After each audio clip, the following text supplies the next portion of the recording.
fun? All right, how about a nice round of applause for your host? Please welcome Andy Kurtzman.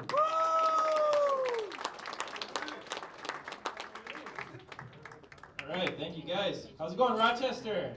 All right, thanks for coming out tonight. We have a great night of comedy for you guys.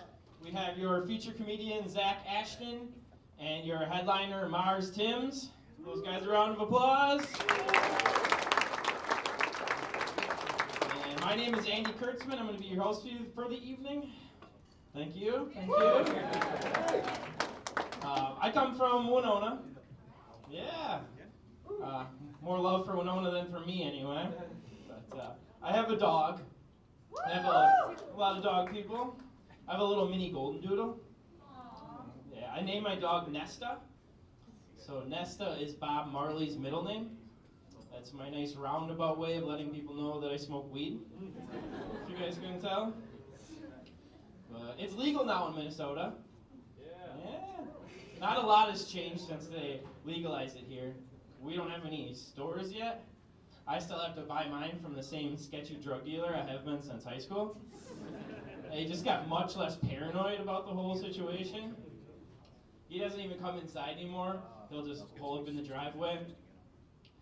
Now, according to my drug dealer, it's still technically illegal for him to sell me weed, but he can gift it to me, and then I can give him a donation.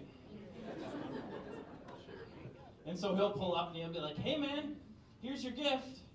Now you give me a donation, or I'll break your fucking legs. So yeah, not a lot has changed. The nice thing about weed, or one of the nice things about weed, is it's been the same price since I've been in high school. It's gotten cheaper, if anything. It's gradually gotten better and cheaper.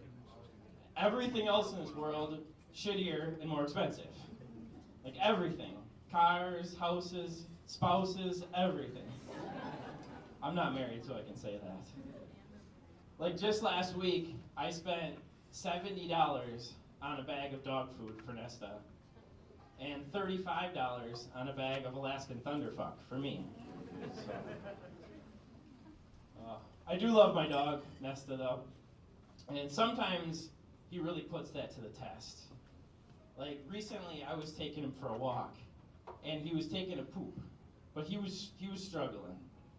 He was doing that thing where the dogs will do the poop squat, and then they just keep walking around that way for a while. And I looked, and there was a string hanging out of his little butthole. So I really weighed out my options at that point before I grabbed on and I started pulling.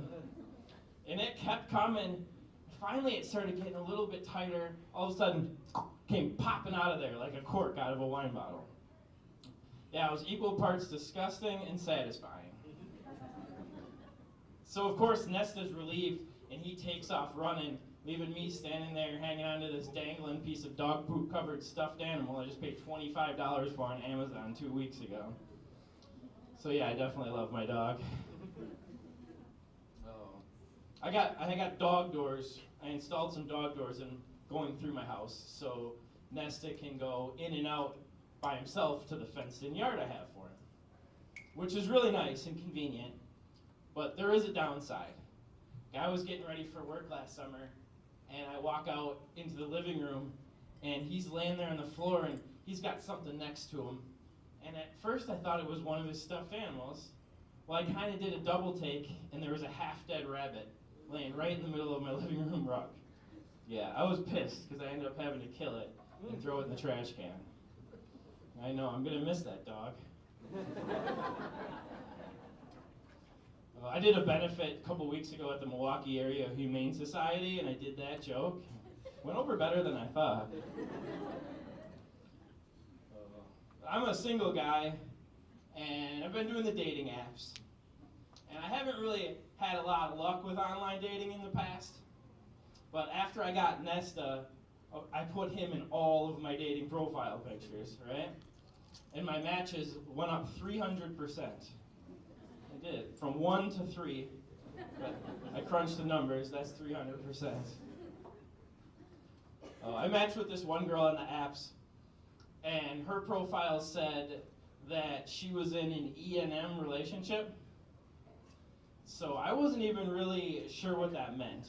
And so I Googled it, and E&M stands for ethical non-monogamous. So non-monogamous, in her case, meaning she's married, but she sleeps with other people. And ethical is a word they put in front to make themselves feel better about it. It's like, I'm not here to judge, to each their own. But like, if we hang out and we hook up, you're gonna tell your husband about it? Makes me feel a little uncomfortable, I guess I'm just looking for a more traditional relationship where we could just cheat on our husband behind his back. Make me feel much better about things.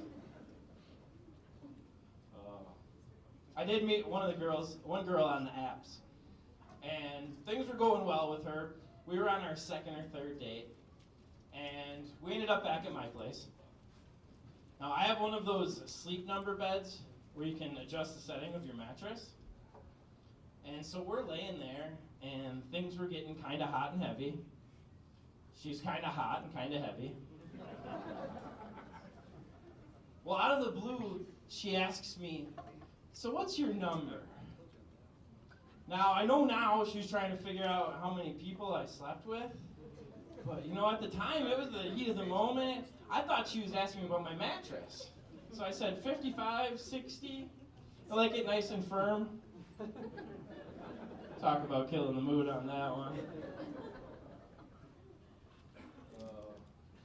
So my cousin is getting married this summer, and he asked me if I would perform his wedding ceremony. I'm sure at this point in the set you're thinking, he seems like a man of the cloth. But I did get ordained a few years ago to perform a wedding ceremony for my friends. And I really didn't know the process at all, so I just Googled it, how to become an ordained minister. And it brought me to this website and asked me to type in all my information, my name, age, date of birth. So I entered it all in, and it said, are you sure your information is entered correctly? I said, yes. Congratulations, you're an ordained minister. It's like, it should be a little bit harder than that. So I wrote out a real nice wedding ceremony for my friends and performed it. And then at the end I said, with the power given to me by the state of Minnesota and www.getordained.org, and I'll pronounce you husband and wife. It's the actual website I used. So I got these cards made out. They say, comedian and ordained minister. I'm also an Eagle Scout. I was going to put comedian, ordained minister, and Eagle Scout, but I just could not think of one useful purpose that would serve anybody. But sometimes I do get mixed up, and I get a little bit confused. I'll be performing a wedding ceremony, and I'll accidentally slip in a joke about my drug dealer or my dog's asshole. Totally ruin the most important day of somebody's life. It's great to be here hosting at Goonies, Rochester. This is my first weekend hosting here. Woo! Thank you. I did do the open mic here a few times. And the first time I was here, the host of the open mic, he had a camera set up backstage. And he said, hey, I'm doing free headshots for all the comics. I thought, all right, that's cool. I'll take advantage of that. And so I went back there, and he asked me, he's like, have you done these before? I said, oh yeah, I know the drill. So I stood there, and I faced the camera, and I got my picture taken. And then I turned to the right, turned back to the left. Those are the ones that I had done before. He was really confused when I bent over and started coughing. And I looked, and there was a string hanging out of my asshole. Not this shit again. All right, thank you guys. I'm Andy Kurtzman. Are you guys ready to keep it going with a great night of comedy? All right. Your feature comedian is from right here.